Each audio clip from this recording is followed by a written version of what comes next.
Well, you're about to see a motion picture. There's a lot of stuff in there. Sit back, enjoy this film, and don't let it give you nightmares, but also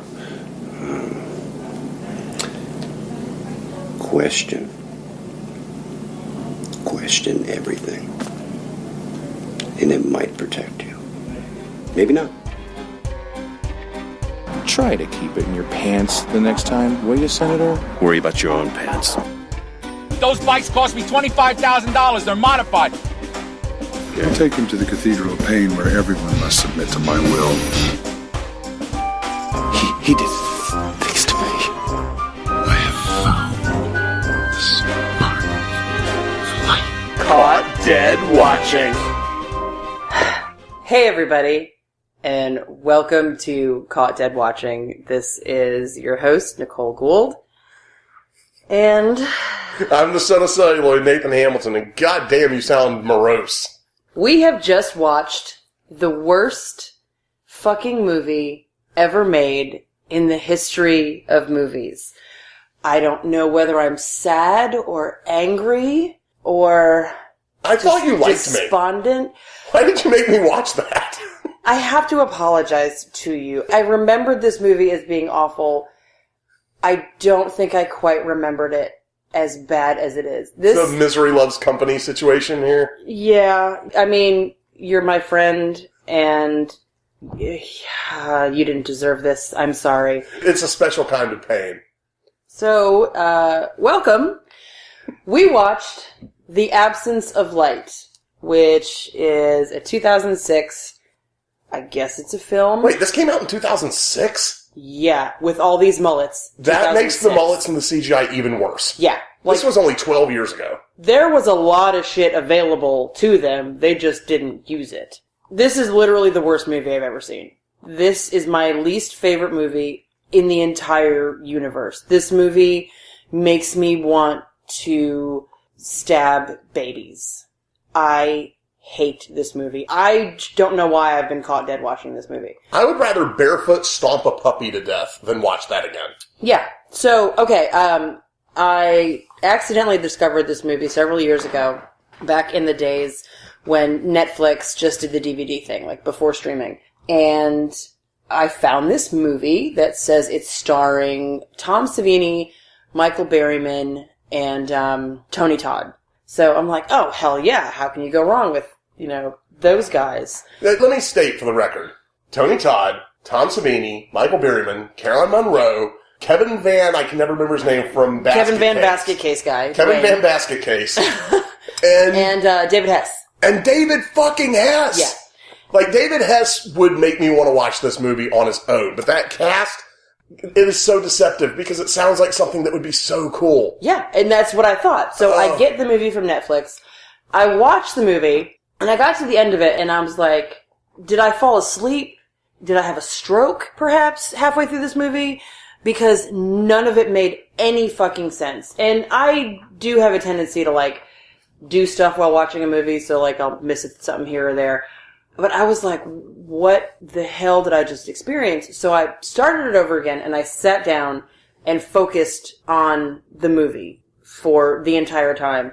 And when it finished, I took it out, and I walked to my front door, and I opened my front door, and I was all set to launch this piece of dog shit just into the front yard.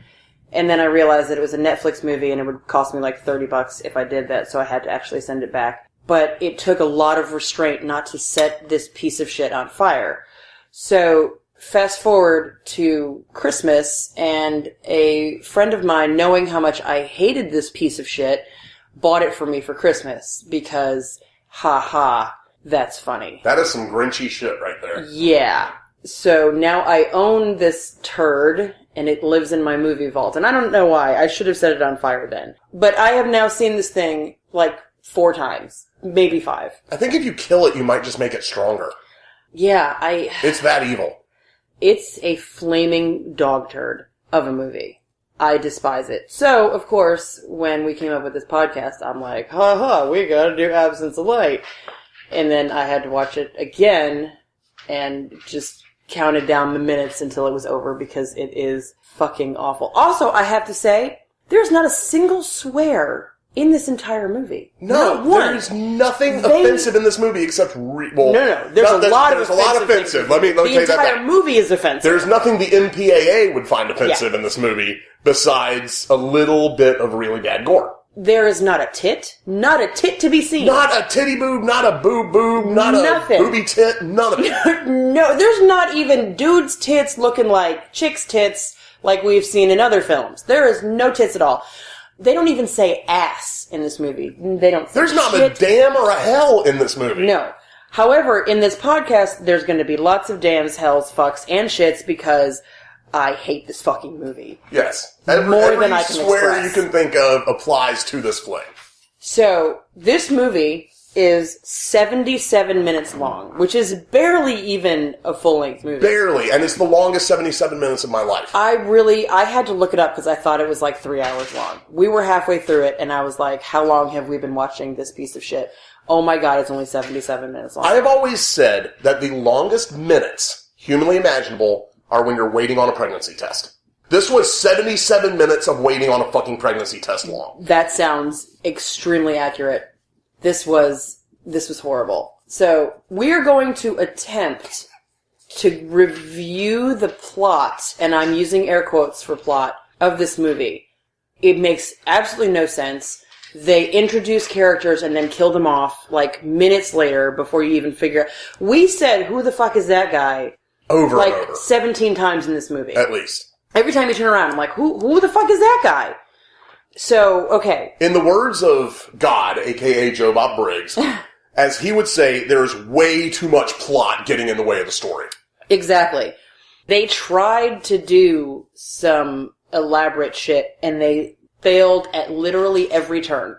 Everything about this movie is a complete failure. I've got like 6 pages of notes here, just trying to keep straight what the fuck happened. Because I just can't from minute to minute figure out what we're doing. Almost all of my notes have question marks. Yes. So, the story starts out, there are apparently, this is the best we can figure, there are 2 warring gangs of bad guys, like spy, assassin, I don't know. I guess. There's Division 8. Division 8. And Division 8 is run by Tom Savini, whose name in the movie is The Higher Power. Like, we're not making that up. They call him the Higher Power. Yes. Tom Savini.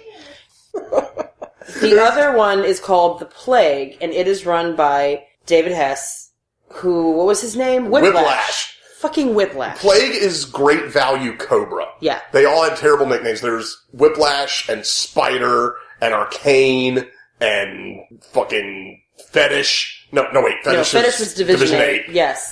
Everybody in this movie has a dumbass nickname, except for some chick called Fiona, and then who the fuck is April? And we'll get to April. Who the fuck is April? I don't know. Huge on my notes in big letters. Who the fuck is April? I actually wrote who the fuck is April twice. Once just regular and once in all capital letters, who the fuck is April? All right, we're getting ahead of ourselves here. Yeah. Okay, so we've got the 2 warring spy factions.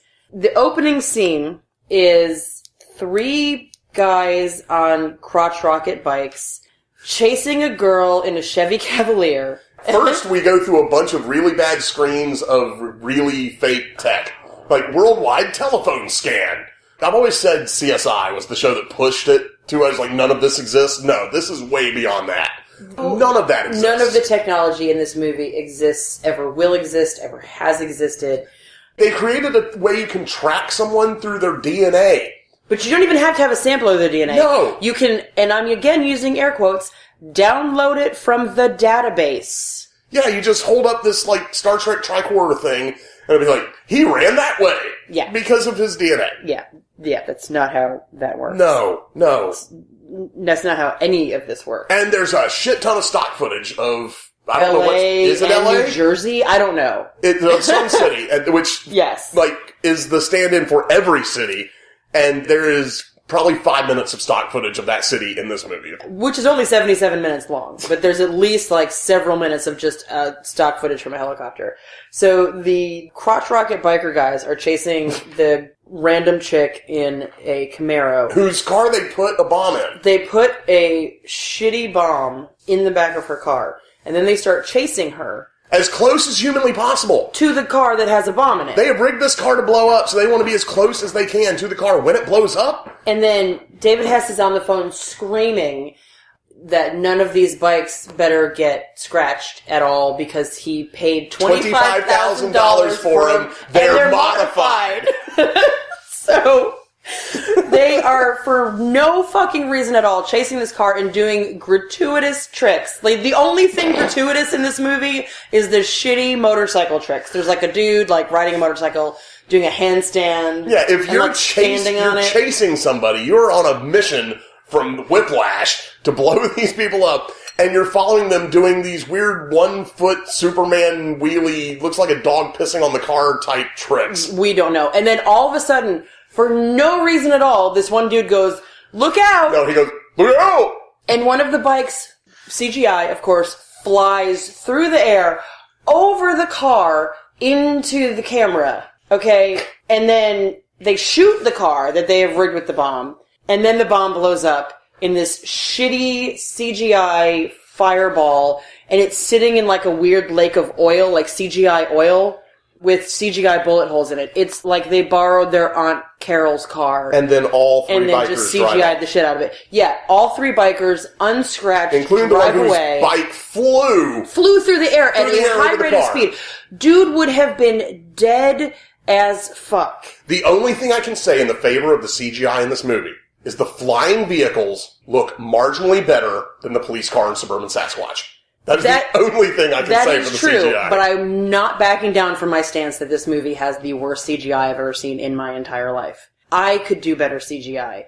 If I had no hands, I could do better CGI. If I had no computer, I could do better CGI. Yeah. So that's the opening scene. We find out at some point that the chick that blows up is the partner and girlfriend of one of the assassins that we're about to meet. But it doesn't mean anything in the movie at all. It's just some bullshit. None of this means anything. Honestly, nothing that we're saying means anything. So, they cut to this stupid-ass senator who's up for re-election. Which, I will say, I'm trying to look for silver linings here. Okay? All the linings are black. He is Senator Criswell. Yes. Which is an Ed Wood reference. That's cool. I like that. I still hate this fucking movie. Oh, I do too. But that one and the Miskatonic Labs. But to me, it's gratuitous. It's like they're just doing it for like some point. Not Criswell though. Not a lot of people reference Criswell. Well, okay. Miskatonic is referenced in everything. That's, generic as fuck. But the Criswell reference, that's pretty good. And that's probably the last positive thing I'll say about this movie. The senator, this shitty senator, cannot physically stop sticking his dick into everything. Just everything. Like, any marginally attractive female. Not all of them were even marginally attractive. Well, they all had arms and legs and heads. Sex Tape Girl was pretty hot. Sex Tape Girl had cleavage. I mean, that's the closest thing we got to tits in this movie. Yeah, there are no titty boobs. None. And there's sex tapes, and there's no tits in this movie. No titty boobs, no boobs. So, the senator apparently has hired Division 8 to get him reelected. Because he's such a horrible piece of shit person that he cannot stop screwing everything that walks past him. So he's got all these, like, controversies that he has to resort to murdering everyone. But he gets all these to get reelected. From Nate the Pimp. Yes, Nate the Pimp. Yes. Nate got the freaks and that's the back. Yes. Yeah. So, for whatever reason. Nates are pimps. That's the lesson of this movie. They have to so he screws this one whore, and she made a sex tape, and they even show, she's like, I'll delete it when I'm done. So he lets this girl film them, make this sex tape, and then trusts her to delete it, and then she obviously uses it to blackmail him. And throughout the rest of the movie, when people are passing this highly secretive disc with the sex tape on it, it is labeled really big on the disc, Criswell Sex Tape! Yes. And, in the end, it's a fucking VHS tape. Which, whatever. Which says really big, Criswell Sex Tape. Sex Tape. So, God damn it. The main plot of the first 3/4 of the movie is trying to neutralize people so that the senator can get reelected. And this all falls on our two main characters. Oh yeah, Sultan and Puritan. Puritan and the Sultan of Suck. Oh god, they suck so bad. So, Puritan is fatter assassin in a shitty leather trench coat with a mullet. Sultan is skinnier assassin, also has a mullet. Sultan looks just like Andy Samberg from the Dick in a Box video. Yes. For part of the movie. For part of the movie. Because throughout this movie, both of them, like, I don't know how long it took them to shoot this, or what period of time they were shooting on weekends for, but both of them, their hairstyles change. Like, Puritan either lost or gained about 20 pounds during the making of this movie. I can't tell because it goes back and forth between the scenes. Everyone cut their hair, there are wigs, there are changes in facial hair, and it just, none of it makes sense. I asked a couple times if that was even the same actor. Yeah. Because it doesn't look like him. They pull a samurai cop with Sultan, and all of his pickup scenes, he's got a shitty mullet wig on because he must have realized, holy shit, it's 2006, maybe I should cut this shitty mullet. And totally different facial hair. Yeah, different facial hair, and then the mullet on Puritan changes, it goes from like... At first he got the spiky flat top mullet. Yeah. And then it kind of grows out the top. Softer mullet, kind of almost shorter. a comb-over mullet.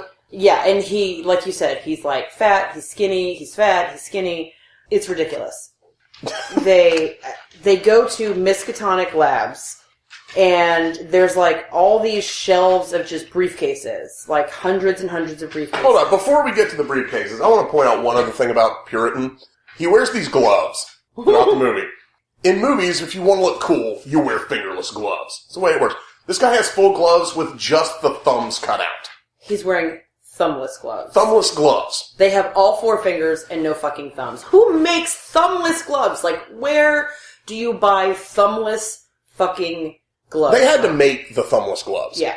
Maybe that helps with spy work somehow, but I don't know how that would work. Oh, I might need my thumb. Like having bare thumbs? I don't know. Oh, God, it makes no sense. None whatsoever. So, okay, they steal or obtain this briefcase, and they bring it to a random guy in a lab coat, who is, I guess, supposed to be their gadget guy. He's their Q. Yeah. And so he says that in the briefcase is X-ray goggles, which we never see again, by the way. No, we saw them once. Did they? At the end when they were looking into the warehouse, and so you can see skeletons. Oh, goddamn. They weren't looking through anything. They were looking at the people that they could see with their naked eye, but they could see their skeletons with the goggles, and somehow that helped. Super fucking important just to see, do they have skeletons? They do. Right, skeletons. they have bones. Check that off the list. They've got bones. That's recon right there. So, they have the X-ray goggles. They have a fucking, what'd you call it, a Star Trek the tricorder thing. Yeah. Where they can track people's DNA. Like, this is the thing that they're saying that they've invented, that you don't need to have a sample of anybody's DNA. You can just track people with the DNA. And also, it shoots lightning bolts from it. Wait a minute. All those DNA tests, the Ancestry thing, and what's the one, 33andMe or something like that? Yeah, that's all going to Division 8. All of that goes directly to Division 8 so they can download your DNA. Into the database. Fuck, I cracked the code. Yeah, so it also shoots really, really shitty CGI blue lightning from it. Yes. It's the same lightning that came from Suburban Sasquatch's nipples. Yeah. Yeah. Damn. Okay. Maybe this all happens in the same universe. God, it's a universe of awful. I never want to go there. This is the worst universe ever. So, they get this stupid tech shit, and now they need to, track the sex tape. They're trying to get the sex tape back. Right. So some dickhead named Slug apparently has the sex tape. I don't know. They show this guy, and he's, running through a train yard, and it's all, gravel, and he bends down, and he picks up some gravel and puts it in his mouth. For no particular reason. No. And again, my notes say, Slug eats gravel, ? Because why would you put gravel in your mouth? That doesn't make any sense. They track the dude by his DNA, of course, and they capture him, and they get the sex tape, and then a bald, sweaty guy cuts him up with a reciprocating saw. Bald, sweaty, drooling Asian dude. Disgusting by the name guy. of Fetish. Yeah, we find out that his name is Fetish. Who does... I'll tell you what he does later. Yes. Oh, God. Poor Dwayne. Dwayne. Where's Belial when you need him? So then the Mullet Twins fight two dudes in a graveyard. We have no idea who the fuck these dudes are. Again, who the fuck is that guy? Okay, one of these dudes, they are not engaged in combat yet at all. No. He is going to go and take a strategic position behind a large tombstone and does a combat roll behind it. Why? And then Why? for some reason, the two assassins who want to kill everybody put their guns away and, shittily fight these guys like martial arts. But one of the dudes is Spider, who, does, a triple backflip thing. Gratuitous backflips. There's a lot of Gratuitous gratuitous backflips in this movie. They had, one guy that could do acrobatics. They have gratuitous motorcycle tricks and gratuitous backflips. That's it. So, there's, a stupid fight scene with gratuitous backflips, and we don't know what it means or why they're fighting these dudes or fucking anything. And then we move on to another scene where the girl that's blackmailing the senator with the sex tape, they've apparently captured her off camera. And they have her tied up, and she's, apparently pregnant. She's like, don't hurt my baby, don't hurt my baby. And then Fetish, the sweaty, drooling, bald Asian guy, stabs her in the stomach. And he's like, I'm gonna make you watch. But Fierce Puritan points at her something and goes, first this one. Yeah. Then points at the chick and goes, then this one. And make her watch. It's this is our hero, and he's ordering him to stab a baby. Stab a fetus. And we're supposed to have sympathy for this guy. Or something. I don't even know what we're supposed to do. There are no good guys or bad guys in this movie. There's just shitty characters. It's just dog shit. It's just dog shit. It's dog shit. Yeah. And then, we cut to dude talking about April. So Puritan, I think it's Puritan. I can't keep him straight. All of a sudden is talking and remembering April. And we're both like, who the fuck is April? Who the fuck is April? Who the fuck? I don't know. So he has some dreams about April. April apparently is his girlfriend that he, dumped because he's a spy and he doesn't want her to be involved in his dangerous life. I don't give a shit about this guy. But they built a house together in a cornfield. Oh my god. And we should have just left it a cornfield. I wish they set it on fire. I wish they set all of it on fire. So the corn, the house, April, Puritan, this movie, everything on fire. Yeah, who the fuck is April? Then we meet Michael Berryman. Oh, side note. Okay, so Michael Berryman is in this movie. I love Michael Berryman. He is a fantastic actor. Really nice guy. I met him at a con once. I was talking to him for quite some time. He is extremely friendly, and in the course of our conversation, I was like, listen, I've got to ask you a question. I hope you do not get offended, but I have to know. What the fuck is the story with Absence of Light?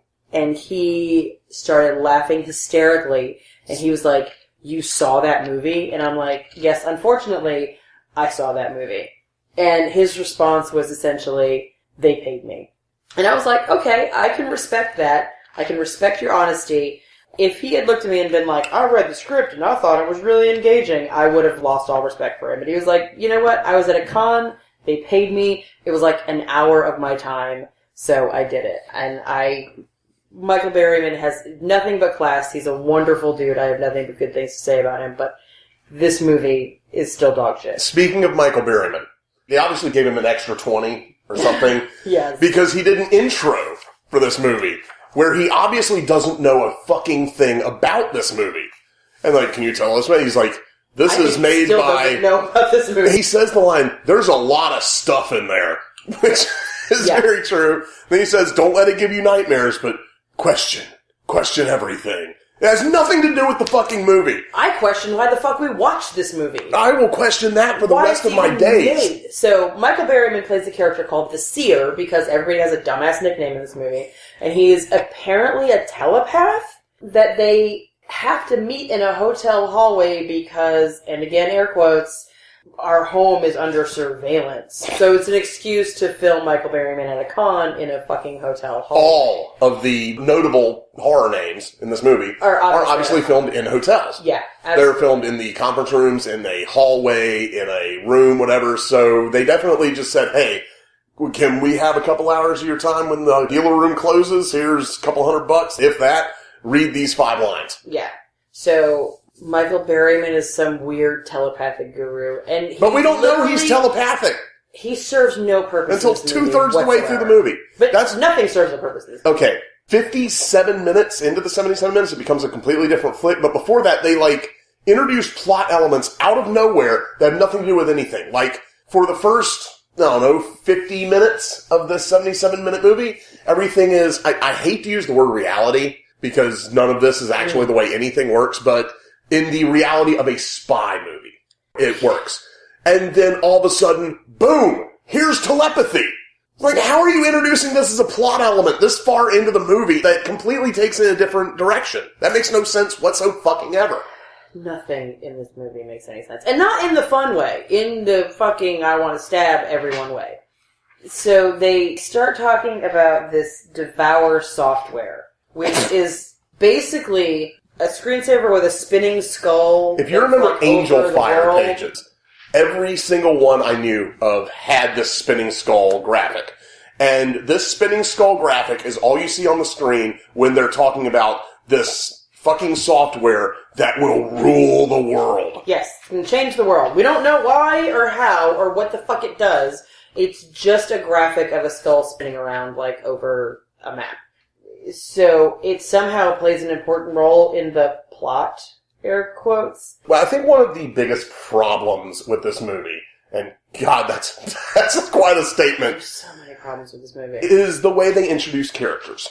Or the way they don't introduce characters. How many times did we say, who the fuck is that guy? A lot. And then they will play an integral part in the movie for 35, 40 seconds and then die. We have no clue who they are. They just come and go, and it makes no fucking sense. We have no time to care about any of these characters. We don't even know what half their names are, and the plot, air quotes, yes, is so fucking confusing because they're constantly, killing people that we don't know who the fuck they are. Yeah, they try to introduce these people by, showing a shitty CGI, dossier of them, but it's you don't grasp who they are or what part they play in this plot. It's just ridiculous, and then they just kill them because they usually have something to do with the senator. For example, we are told, because Jezebel, that was the blonde chick's name? Not sex tape blonde chick, but the other blonde chick. I think her name was Jezebel. And she is sitting at a table and says, okay, the hacker that released such and such information is going to be in the park. Arcane is posing as a tree trimmer. We've never met the hacker or Arcane before. No, we've not met any of these people. We see Arcane in a tree, trimming trees, and, oh God, who was the big assassin? We have Big Assassin and Little Big Assassin. Yeah, Big Little and Little Big. But Dick in a Box, not Dick in a Box, the big guy. Yeah. He's sitting on the bench in the park where they filmed a lot of these scenes and goes, the client is here, blah, blah, blah. And so here comes Arcane, Tarzan swinging out of a tree and shoots this guy, which, okay, they get half a point for using an actual squib in this instead of CGI, but that's the only But then the next point scene, I'll give them. so they shoot the guy in the chest and the squib goes off and... Such an inefficient way to shoot somebody. Yeah. Why not get out of the tree, stand there and shoot him? It's gotta be hard to aim while you're through the air. On a fucking vine out of a tree. And then he comes down and he shoots him in the head. Before that, though, they have Dwayne from Basket Case, who looks remarkably like Stuart Smalley because he's dyed his hair blonde. I'm forever going to call him Kevin Van Basket Case now. Yeah, Kevin Van Basket Case, a.k.a. Stuart Smalley, is apparently somehow involved in the Devour software. He stole it or made it or did something with it. We never see him before or after this scene. No, but he has something to do with this dumbass software. So they kidnap him and they put him in a hotel room with this guy, Fetish, the bald, drooling, sweating, possibly Asian, ambiguous guy. I think he's Mongolian or something. Yeah, and he's in there for 4 hours. With his weird hockey mask, welding mask thing. Shitty mask, and it says 4 hours later, and then the guy comes out of the room and he's shaking and he's smoking a cigarette and he's like, he did things to me in there. Awful things. So obviously the guy raped the hell out of him for 4 hours. Yeah. And I don't even know why. Fetish just raped Dwayne from Basket Case. And that's not okay. No. I mean, it is more than strongly implied what happened in that room because there's not a mark on him, so he obviously didn't torture him. Yeah. There was some funky butt loving going on in there. And I don't think it was consensual. No, Kevin Van Basket Case was not okay with it. And it's never referenced again. No. And we don't even know why he ass raped him for 4 hours. I have no idea. It's just 4 hours of ass raping for no... It added nothing to the plot. So then they all go... Does 4 hours of ass raping add anything to any plot except I Spit on Your Grave? God damn, I don't know. Then they just run through the woods, chasing people. We don't know who they are or why they're chasing them. So they run through the woods for a while. And there's a bunch of guys in black suits just talking at and then conference more tables. gratuitous backflips. Yes, more gratuitous backflips. And then they kill another guy for no reason. They're just like, hey, and there's like a dossier, and then they kill this other guy. And then they capture like another guy, so they chase the dude through the forest. I'm so confused. They chase the guy through the woods. And so like, are the listeners. Don't worry about it. It's so confusing. They have to capture that guy alive. The one that they chased through the woods. Oh, yeah. He's got to be alive. Who was that guy? He was the one that killed dude's girlfriend in the beginning. That's right. So they're like, this is the guy that killed... No, April's not dead. The Camaro girl. Camaro girl, yes. So... The guy who's bike stunting. Yes. So they insist on capturing him alive, although we don't know why they need to capture him, or why they need to kill him, or anything. And we never find out either. No. So they capture him, and then he's never referenced again. At any point. Then they kill another dude, who we don't know who he is, and he's never referenced again.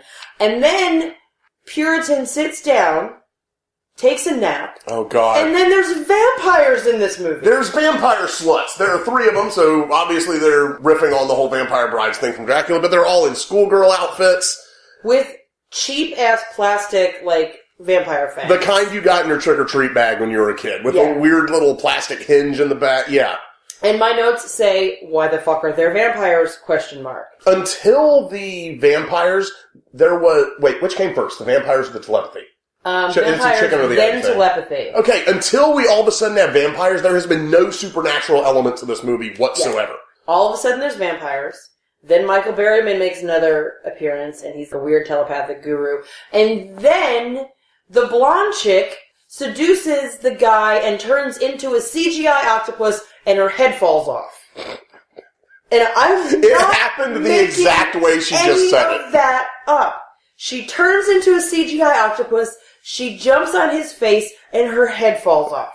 And then I guess it's a dream sequence? Because I don't even know. The CGI octopus this just fucking movie so goddamn much. It looks like a badly animated nutsack with testicles. A nutsack with testicles? Tentacles, not yes, a nutsack with testicles like a badly and tentacles. Nutsack with testicles. Tentacles and testicles. Fuck it.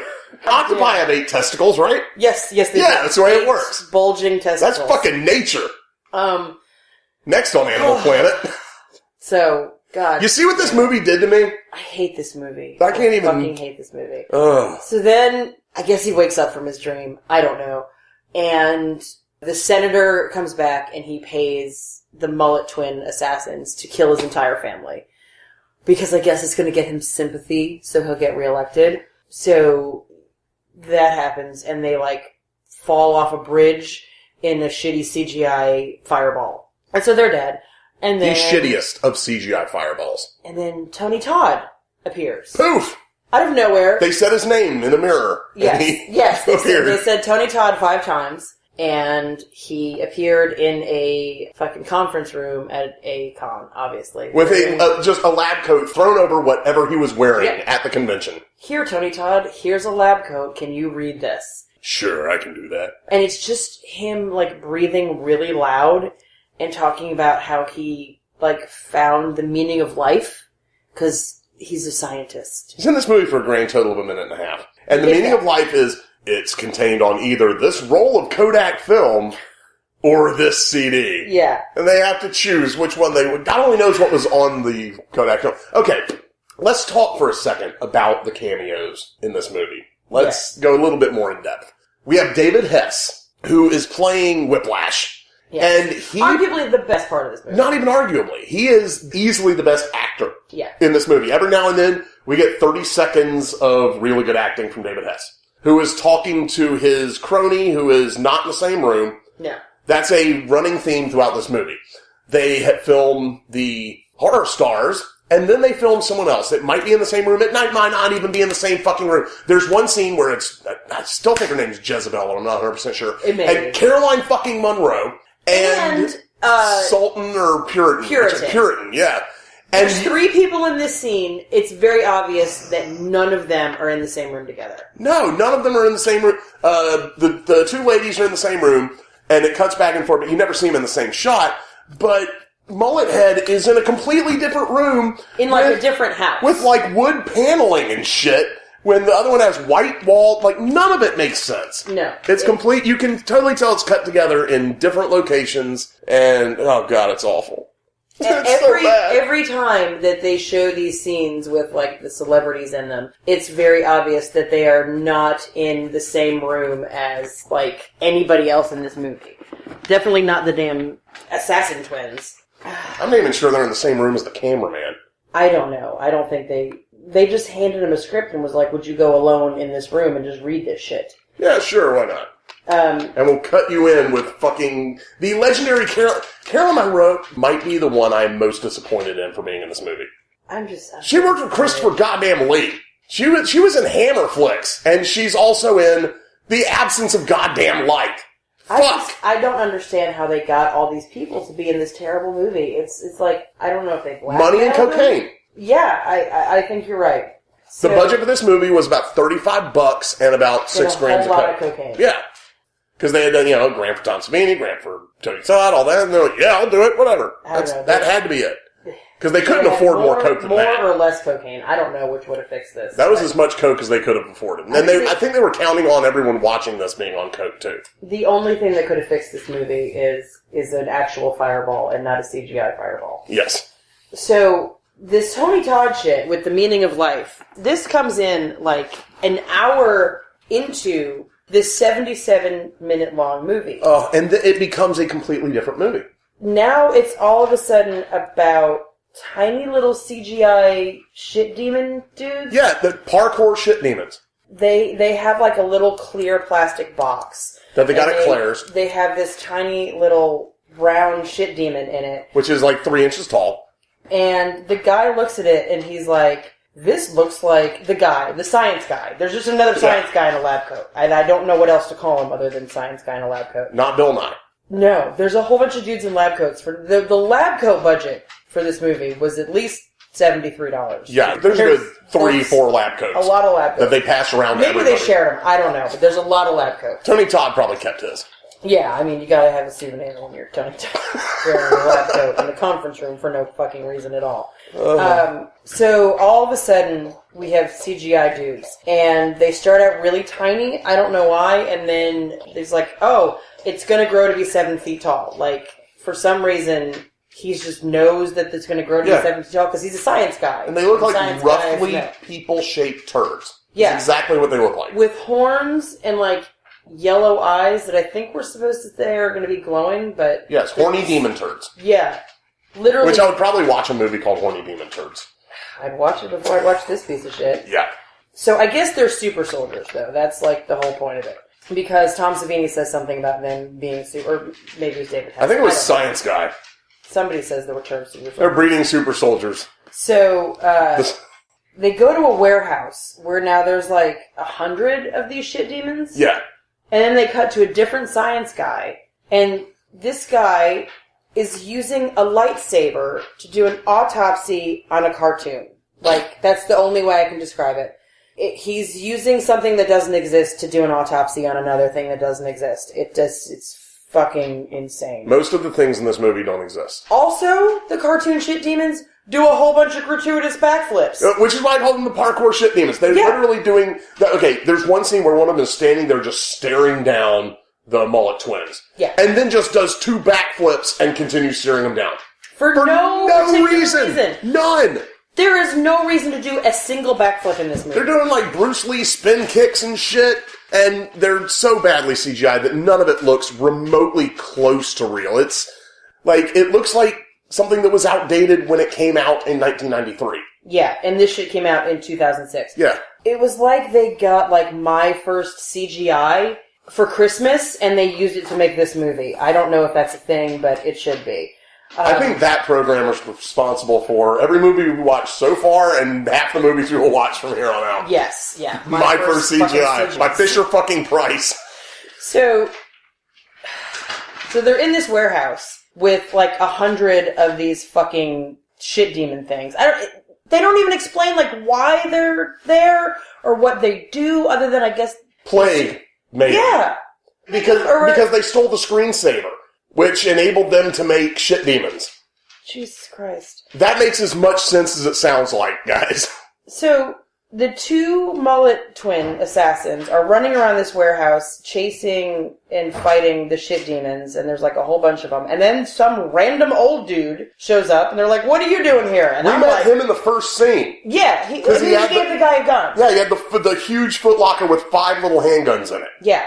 But he was in the first scene, and then he suddenly shows up again, and he like pulls a sawed-off shotgun out of his jacket and blows one of the shit demons in half.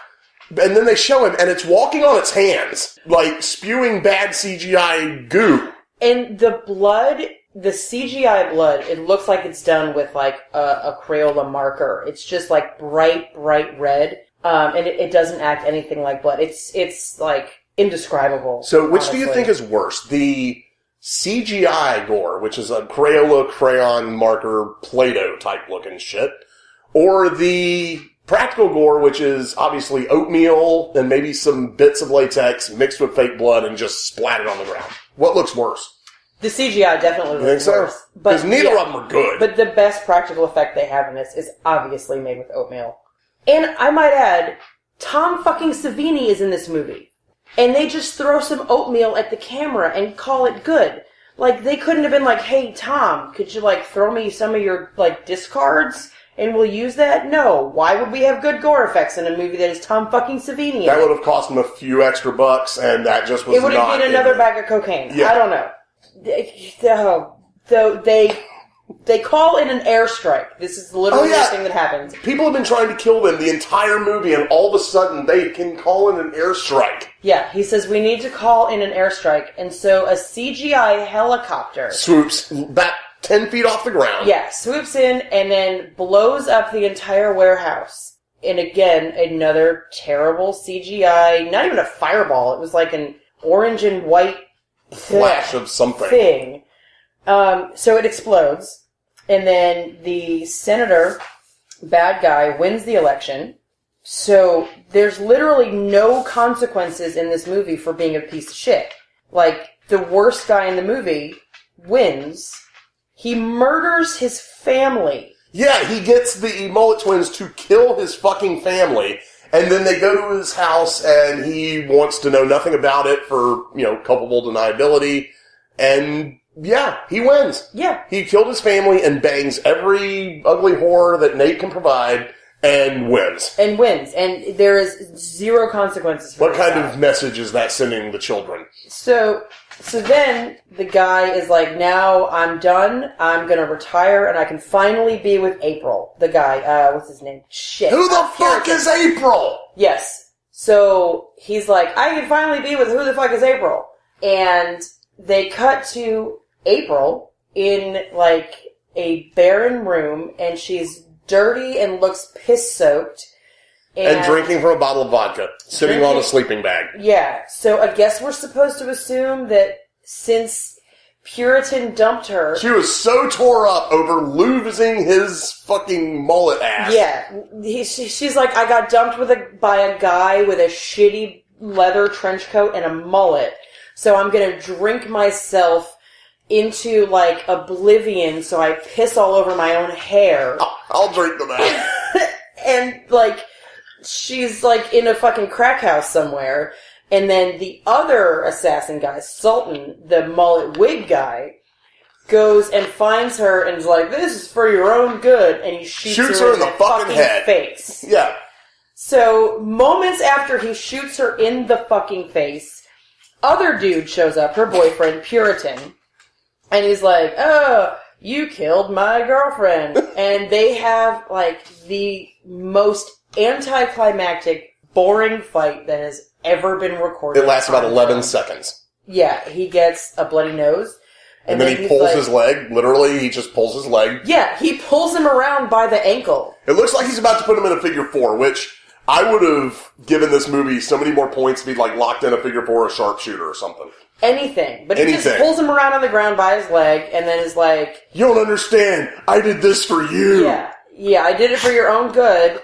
Everybody has to die sometime. I don't know, like, some bullshit. He's like, doesn't even say he's sorry for shooting his girlfriend in the face. He's just like, I shot her in the face because fucking why not? Because reasons. Yeah, because this movie is dumb as fuck. So then they cut away, and then the fetish guy shows up, and he's like... Which is his actual name, not the fetish guy. His name is Fetish. Yes, Fetish. Like, far be it for me to kink shame anybody, but if that is your spy code name, there is something going on with you, and I'm probably going to steer clear. Yeah, so Fetish shows up and is like, where's April? She And he's didn't like, make it. April didn't make it. And then he's like, where's Sultan? And he's like, he didn't make it either. So obviously he killed the Sultan of Suck Yes. in the crack house and just left him there with April's piss-soaked corpse. And then they just walk off into the sunset, and that's the end of the movie. End of the fucking movie. That's it. That is it. That is how it ends.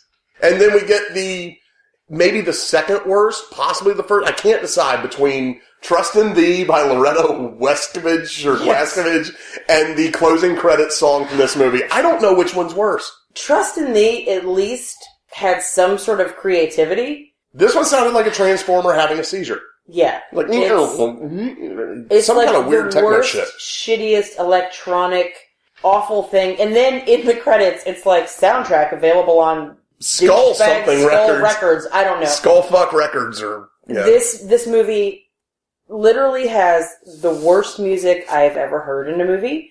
It has the worst sound I've ever heard in a movie. It has the worst CGI, the worst acting, the worst cameos, the worst lighting. The worst everything. Everything. This is the worst movie that I've ever seen. Speaking of the goddamn lighting, which, first of all, it has the absolute worst day for night shot in the history of film. Even worse than Suburban Sasquatch. And in the credits, there are 7 people credited for lighting. Yeah. One of them, of course, being Patrick Desmond. God. Half of the names in the credits are Patrick Desmond. I want to punch Patrick Desmond in the dick. Yes. Like, if I ever see him, I'm going to do the fucking Johnny Cage split and just straight up uppercut him in the cock. Yeah. Dear Patrick Desmond, fuck you. Yeah. Fuck you in your face. Your movie is dumb.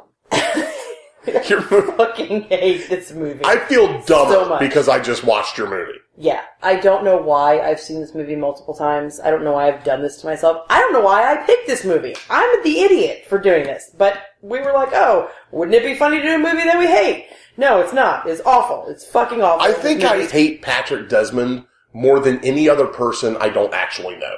Yeah. Like, I don't think there's another person on Earth that I don't have a personal vendetta. Well, fuck it. I have a personal vendetta with Patrick fucking Desmond. Yeah, he took 77 minutes of our life. Yeah, fuck that guy. Fuck him. 77. Fuck Patrick Desmond in his stupid fucking ass. Yes.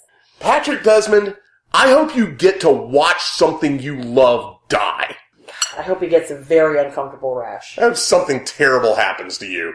Because you just made something terrible happen to me. So, in our Do we sound previous angry enough? episode- Damn. Yeah, this is just an hour of us swearing about how shitty this movie is. In In our the last 2 previous episodes, both of them, we loved those movies. Yes, we did. They were fun. They were fun experiences. This one was just me apologizing to Nathan about making him watch this shitty-ass movie. Like 40 minutes in, is this movie still going? And then she's like, it's 77 minutes long. I honestly thought it had to be like 3 minutes from the end. No, it was like 40 minutes into the movie. No. It feels that long. Like, time expands. This movie feels at least 3 hours long. It truly does. Maybe that's what that fucking spinning skull technology does. Sucks It your expands will to live. time. It expands time and sucks your will to live. Just like this movie sucks like 73 varieties of ass. Yes. So we did last time, we did a whole, like, that's not how any of this works segment. Segment. I'm sorry, I'm very discombobulated after watching this piece of shit. I don't know if we can even do it, because that's not how anything works. Yeah. That's not movies work. The entire thing is like, that's not how films work. That's not how acting works. I think more fitting for this one. We will rename the segment for once. Yes. That's not how this works, but the absence of.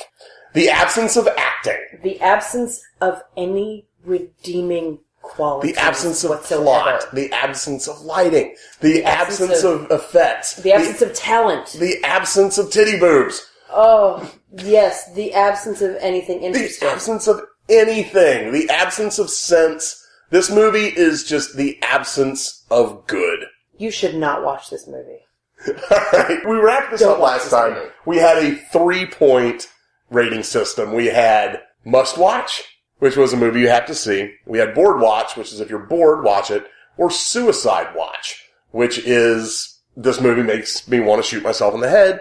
But I think we need to add one for this one. This was not Suicide Watch. In my mind, this was Genocide Watch. Because I want to destroy any world that spawned absence of motherfucking light. Yes, this movie makes you want to commit murder of anybody that has been involved in this project at all. Don't say that. I don't want to kill Tony Todd.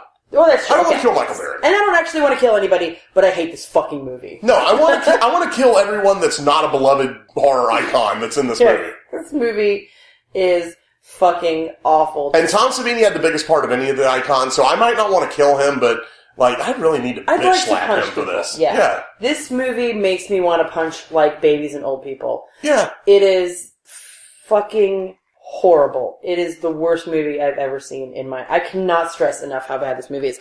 And also, I want to say that if you look this bullshit up on IMDb, you will see in like the user ratings, there is only like 1-star ratings, and that's 1 star out of 10, or there's like 9 and 10-star ratings. And it's so painfully obvious that all of the 9 and 10-star ratings are people that were either involved in this movie or know someone that was involved in this movie, or is just like a fake account of this fucking Patrick Desmond, whatever his name Patrick is. Desmond has all the accounts Yeah. and gave all the 9 and 10 star reviews. So there's a shitload of 1-star reviews where everybody's like, this is the biggest load of dog turds I've ever seen in my entire life. And then there's a whole bunch of 9 and 10-star ratings. There's no 5s. There's no 3s. Nobody thought this movie was mediocre. Everyone who was not involved in making this movie thinks that it is a dog turd. And trust me, don't watch this movie. IMDb needs to institute a negative stars Yeah. just because of this movie. Yeah. This is maybe the most painful movie watching experience I have ever had. And I saw Dude, Where's My Car in theaters. Oh, Right? Yeah. You paid for that? In my defense, I was there on a date and sitting through it. I was hoping would get me somewhere. I really hope you got laid for that. I did. But Okay. this was actually more painful than that. This is the most painful movie experience of my life. I agree, and for some unknown reason, I have watched this movie more than twice, and I hate myself for it. I hate myself. I hate Patrick Desmond. I hate Patrick Desmond. I hate this fucking movie. I would rather jerk off with coarse grit sandpaper than watch this fucking movie again. I would rather watch you jerk off with coarse grit sandpaper while someone poured lemon juice in my eyes and punched me in the back of the head than watch this movie again. Yeah, pretty much. Yeah. I think we're in agreement. I think that's a good place to end this on. Yeah, so don't watch Absence of Light, please. Don't subject yourself to that. We like you. All of our listeners, we like you. And we would never do this to you. Like, she did this to me. But... And honestly, if you really want to watch Absence of Light, I'll mail you my fucking copy of it. Because I don't even want it to be in my house anymore. Yeah, so you get... Send me your address. I'll fucking mail you Absence of Light. There you go, folks. First person whose address we get gets a copy of Absence of Light. I want to forget this movie fucking exists. So, you want to tell them what we're going to do next time? I don't even remember what we're going to do next time. Next episode. It's my pick. Yes. And It's going to be better than this one. It's gonna be. Because I figure the last 3 movies we've done are movies people have probably not seen. Hopefully they haven't seen Absence of God Light. damn it. Hopefully they have gone to the trouble of seeking out Barn of the Blood Llama and Suburban Sasquatch. Hopefully they've seen those. So it's time to do one that people know. This is a generally reviled movie. People hate this on the whole. I don't hate this next movie. I love this movie. Yeah. I mean, I have major problems with this fucking movie. I'm aware of its shortcomings, but I think it's fun as hell. But next time we're doing one of the more well-known, so bad they're good movies, and because the Saw is family, we are going to be doing Texas Chainsaw Massacre: The Next Generation. I'm really, really excited about that. I'm really excited about it after seeing this. Especially after this piece of shit. One good thing about us watching this is the fact that it can only go uphill from here. Every single movie that we watch going forward in this podcast will be better than this. I can't even find words to describe how bad it is. This is an abortion. This movie is an abortion of good taste and talent, and it's just awful. I kind of liken watching this early in our podcast run to waking up and bashing yourself in the face with a ball-peen hammer first thing in the morning because you know nothing worse than that can happen to you for the rest of the day. That's a really good metaphor. It's kind of like that. Yeah. This movie is hitting yourself in the head with a tack hammer over and over again because you want to. Pretty much. So I think it's about time to forget that Absence of Light fucking exists. Yes. Unless you send us your address, we'll send you this copy of mail the Absence of Light. shit to you. I'll even pay for shipping. Although, when they ask you at the post office, does this contain hazardous materials, you might have to claim this. I'll be like, it contains feces. Yeah, brain corrosive feces. This is feces. Here you go. I'm mailing you feces. So thank you for enjoying our pain, ladies and gentlemen, and listen to us talk about this. Please join us next time for... Follow us on Instagram. Follow us on Facebook. We're on follow us Instagram? on Twitter. We're on Instagram, Nathan! Since when? Oh, since the first episode. Fucking A. Caught Dead Watching on shit. Instagram. Caught Dead Pod on Twitter and Facebook. You know, Caught Dead Watching. I am on Instagram at Battle Cougar. I think I'm on Twitter too at Battle Cougar. And Nathan is everywhere except for Instagram. As the son of Celluloid. Also check out the Blue Track Facebook page. That's where all my Days of the Dead stuff is going on. And we're really sorry about bringing this movie into your lives. And we promise we will never do this to you again. We will never ever bring you another movie this bad. No, this is definitely the lowest of the low. Yeah, so we hope you enjoyed this episode, because we definitely didn't enjoy this movie, and we hope you join us next time, right here on Caught Dead Watching.